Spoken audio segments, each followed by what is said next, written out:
മനസ്സിലായോ? അല്ലാതെ നിങ്ങൾ എവിടെയൊക്കെ ഇരുന്നോണ്ട് ഞാൻ അതിന്റെ മാപ്പ് ഇങ്ങനെ വഴി പറഞ്ഞു തരാം, അവിടെ പോയി കാണും, അങ്ങനെ എങ്ങനെ, അതല്ല, അങ്ങനെയല്ല. നിങ്ങൾ ഏത് നാട്ടിലായാലും അവിടെ ഇരുന്നുകൊണ്ട് നിങ്ങൾ ചെയ്യേണ്ട കാര്യങ്ങള് എന്താന്ന് വെച്ചാൽ നിങ്ങൾ നേരിട്ട് വന്നിട്ട് അത് നേരിട്ട് എൻ്റെ കയ്യിൽ തരിക. മാത്രമല്ല അതിൽ മറ്റാരും തന്നെ ഉള്ള ആളാവല്ല. കാരണം അപ്പോൾ നിങ്ങൾ അടുത്ത പറയും. ഇന്നലെ തന്നെ ആ കുട്ടി എന്നോട് പറഞ്ഞത്, ദാനധർമ്മം ചെയ്യുവാണെങ്കിലും ആധാരം എഴുതാനും അതിനും ഇതിനും എല്ലാം കാശ് വേണമെന്ന് പറഞ്ഞു. ഒന്നിനും പൈസ വേണ്ട. ഇവിടുത്തെ രജിസ്റ്റർ ഞാനാണ്. നിങ്ങൾ പുതിയൊരു രജിസ്ട്രിയാണ് കാണുന്നത്, അത് ഞാനാണ്.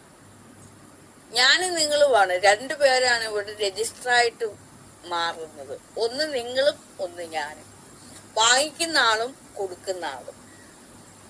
മനസ്സിലായോ?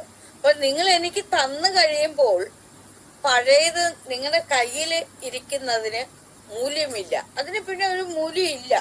കാരണം നിങ്ങൾ മനസ്സോട് ഹൃദയശുദ്ധിയോടുകൂടി എനിക്ക് ഇങ്ങനെ തരികയാണ്. അപ്പൊ ആ തന്നു കഴിയുമ്പോൾ പിന്നെ പഴയത് ഇപ്പൊ നിങ്ങളുടെ കയ്യിൽ ഇനി എന്ത് പിന്നെ എഴുത്തൂത്തുകളുണ്ടെങ്കിലും അതിന്